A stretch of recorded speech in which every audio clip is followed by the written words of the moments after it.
Hi guys, welcome back to our channel పవర్స్వి vlogs. So morning అయితే Andaman jail చూపించాను కదా. సో ఇప్పుడు ఈవినింగ్ వచ్చేసింది. అయితే మేము స్లాట్ 6:30కి బుక్ చేసుకున్నాము. 4:30కి, 5:30, 6:30 అలా చాలా డిఫరెంట్ స్లాట్స్ అయితే ఉంటాయి. మేమైతే 6:30కి బుక్ చేసుకున్నాము. సో ఇప్పుడు లోపల అండమాన్ జైల్లో మనకు లైట్ షో చూపిస్తారు.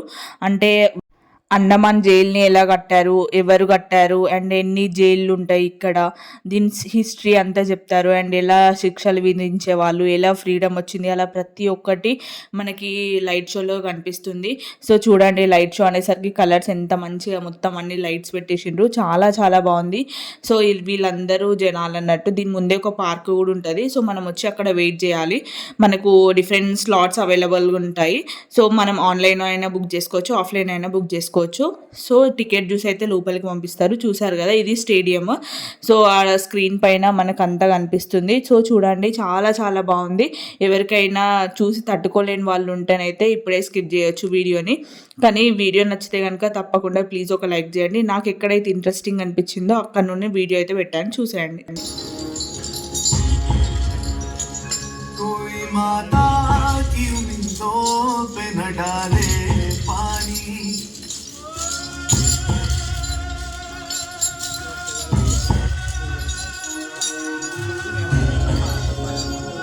कोई माता की उम्मीदों पे न डाले पानी, जिंदगी भर तो हमें भेज के डाले पानी, जिंदगी पानी।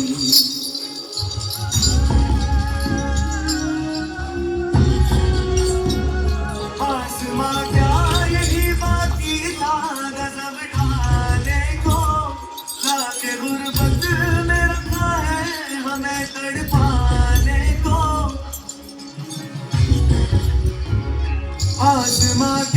यही बाकी था गजब ढाने को, लाके गुर्बत में रखा है हमें तड़पाने को। आह जिस घर में हम तैयार थे मर जाने को, जीते जी हमसे छुड़ाया है लाश आने को, जिंदगी भर तो हमें भेज के डाले पानी, जिंदगी भर तो हमें भेज के डाले पानी, कोई माता की उम्मीदों पे न डाले पानी, कोई माता की उम्मीदों पे न डाले पानी, जिंदगी भर तो हमें भेज के डाले पानी, जिंदगी भर तो हमें भेज के डाले पानी, जिंदगी भर तो हमें भेज के डाले पानी।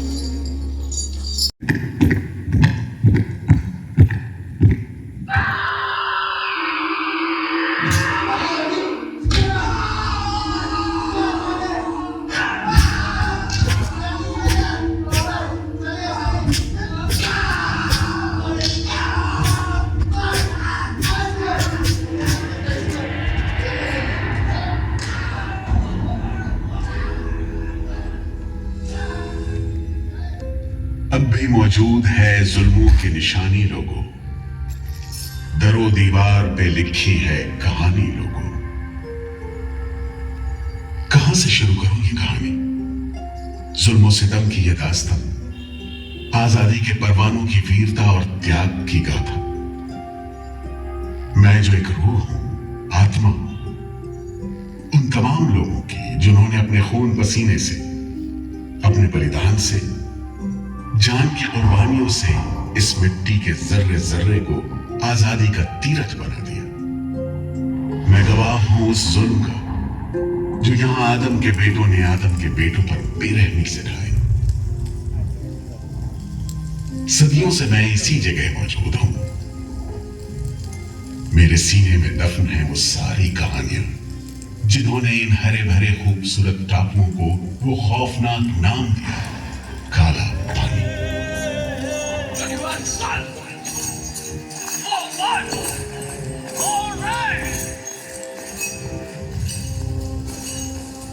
तो वहीं से शुरू करते हैं, उसी हरियाली से जो कैद करने वालों के जुल्म और कैदियों के खून पसीने से बेदाग थी।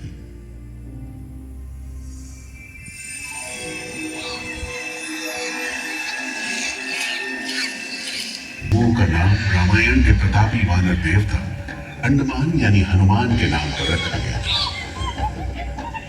पुराने जमाने से ये कहानी चली आती है कि जब राम ने लंका पर चढ़ाई करने की योजना बनाई थी तो पहले इन्हीं टापुओं से धावा मारने की सोची थी, लेकिन बाद में इरादा बदलकर धनुष कोटि से हमला किया। इतिहास और पुराण में अंडमान द्वीप समूह इसी सिलसिले में याद किया जाता रहा है। उधर दूसरी शताब्दी के रोमन भूगोल शास्त्री टॉलमी ने इन टापुओं को दुनिया के पहले नक्शे में जगह दी और नाम रखा एग्डेमोन, एक ग्रीक गॉड एगेमेम्नॉन के नाम पर, जो भाग्य का प्रतीक है। इन टापुओं की तरफ लोगों का आना शुरू हुआ। धर्म प्रचारक, लुटेरे, बागी, मल्ला, किस्मत आजमाने को निकले जहाजी, हर तरह के लोग यहाँ आते रहे। 18वीं सदी के अंत में ईस्ट इंडिया कंपनी ने इन टापुओं पर एक बस्ती कायम करने की कोशिश की और यहां लेफ्टिनेंट आर्चिबाल्ड ब्लेयर को भेजा, मगर ये कोशिश नाकाम रही और अगले 60-70 बरस तक किसी ने इन टापुओं की सुध नहीं ली।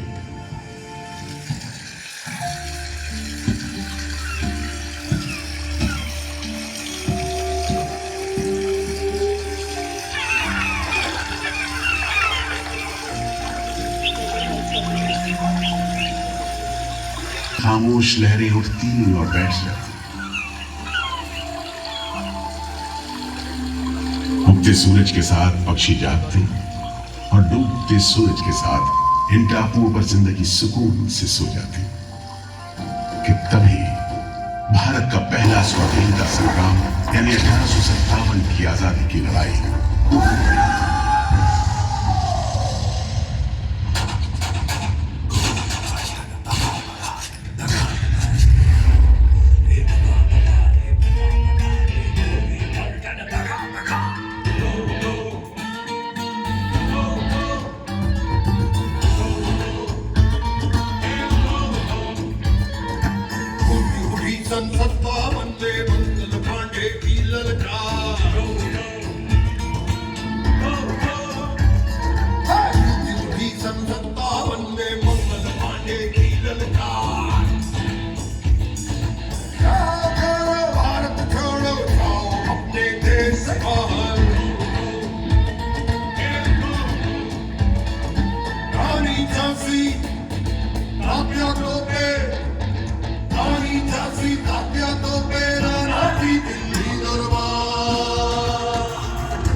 जल्द ही बगावत की लपटों की तपिश के पूरे अंडमान द्वीप समूह को एक कैद खाने में बदलने का फैसला किया है कि अंडमान आइलैंड में कैदियों की एक बस्ती बनाई जाए। इसमें शुरू में ऐसे मुजरिम रखे जाएं जिन्हें बगावत और रखने वाले दूसरे अपराधियों के लिए कैद या देश निकाले की सजा दी गई हो। और इस तरह अंडमान द्वीप समूह की पुरानी खाड़ी का नाम लेफ्टिनेंट आर्चिबाल्ड ब्लेयर के नाम पर पोर्ट ब्लेयर रखकर मुजरिमों की बस्ती कायम की गई। सन 57 के वीरों के नक्शे कदम पर कुछ ही साल बाद अंडमान की धरती पर पैर रखे वहाबी आंदोलन के राजनीतिक बंदियों ने 1860 से 1872 के बीच बहुत से वहाबी आंदोलनकारी अंडमान भेजे गए।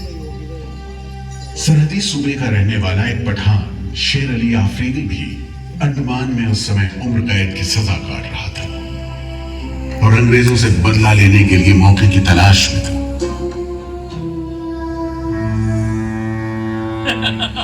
क्यों है शेर अली, तुम इस भीड़ भाड़ में कैसे? ओए, हम सुना है फिरंगी का लाट साहब इधर आता है। हम भी देखने आया है जुल्म करने वाले का सरदार कैसा दिखता है।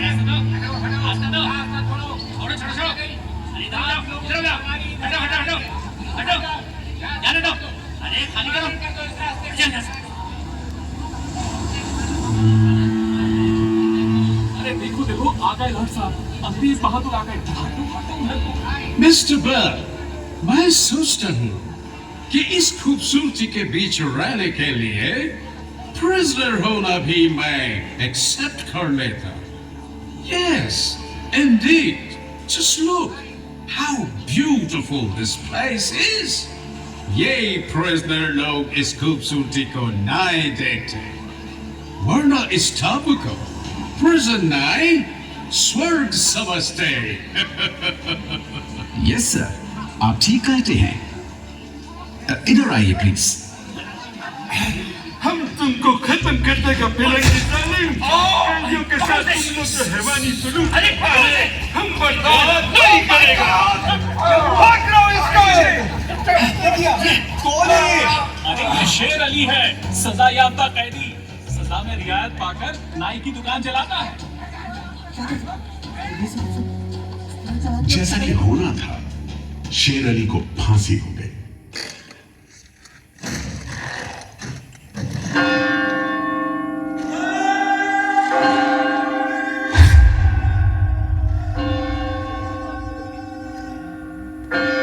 शायद इसी घटना का असर था कि ब्रिटिश सरकार ने कैदियों के साथ और भी कड़ाई बरतने के बारे में गंभीरता से सोचना शुरू किया। नतीजे के तौर पर सन 1896 में पोर्ट ब्लेयर की खौफनाक सेलुलर जेल का काम चीफ कमिश्नर केविन और इंजीनियर मैक्विन की निगरानी में शुरू हुआ। यूरेनस मक्विन, आपकी जांच पूरी हो गई? यस सर, हमने पूरा टापू का मुआयना कर लिया है।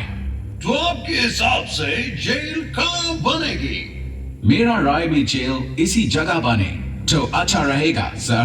इस पहाड़ी पर?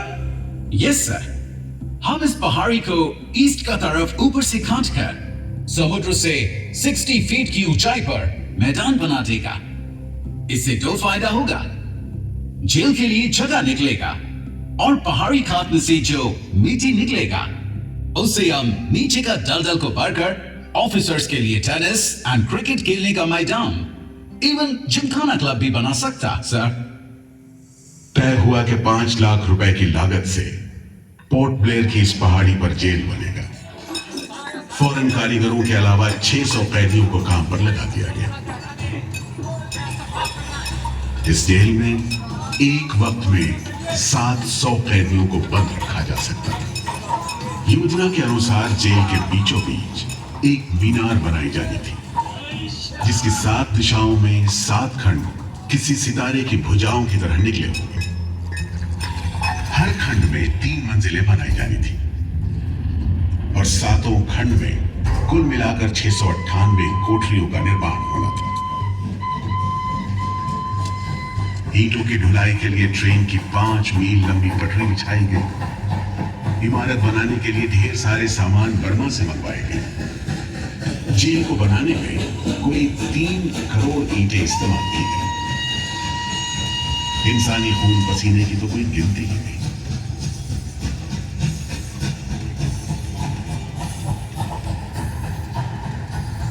सुबह दोपहर शाम रात घोड़े चलते रहे और काम होता रहा।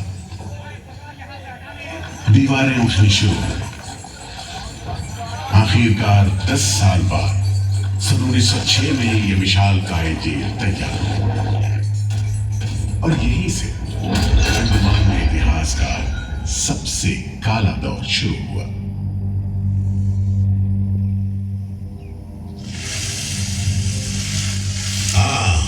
सच कहते हो, आज भी उस दौर खड़ा रहकर इस जेल में होने वाली यातनाएं देखना लिखा था। हर एक कैदी जेल के फाटक के भीतर आकर मेरी डालियों के नीचे से ही निकला है।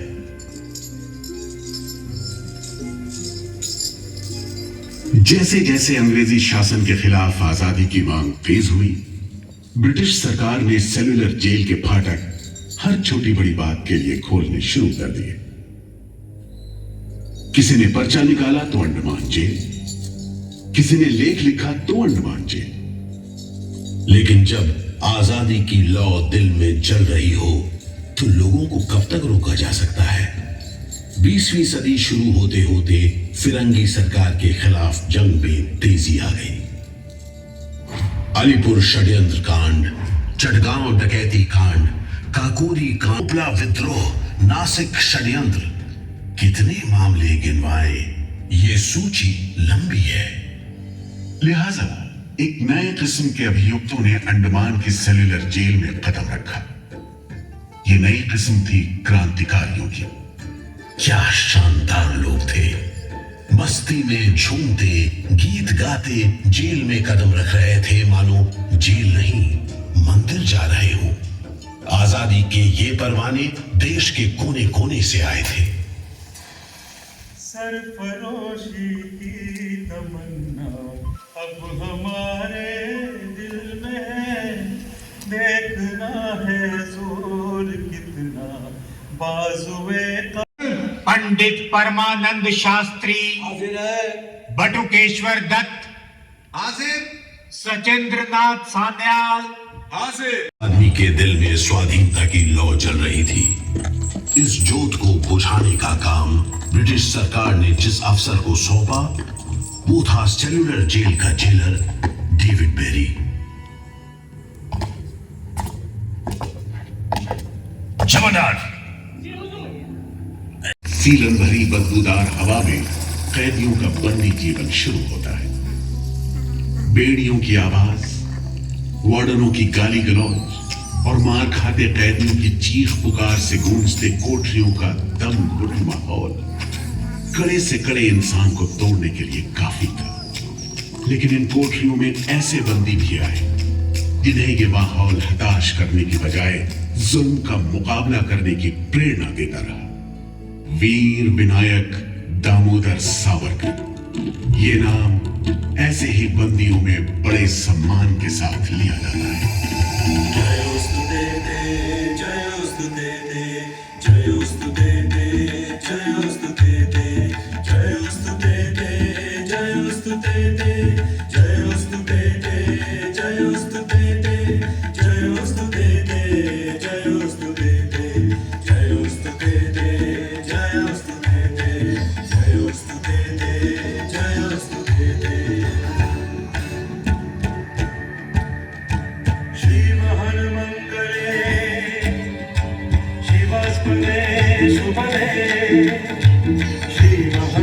की राय में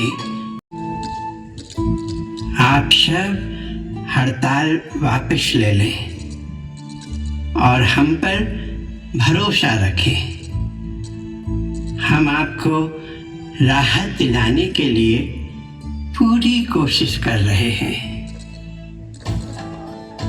कैदियों पर गांधी जी की इस अपील का बहुत असर पड़ा। सभी कैदियों ने आपस में सलाह करने के बाद जवाब दिया। देशव्यापी अपील और आपके संदेश ने हमारे दिलों को छू लिया है। हम इस भरोसे पर भूख हड़ताल मुलतवी कर रहे हैं कि सारे देश ने हमारी मांगों और हमारे उद्देश्य को अपना बना लिया है। वंदे मातरम। 36 दिन के संघर्ष के बाद एक बार फिर बंदियों की जीत हुई।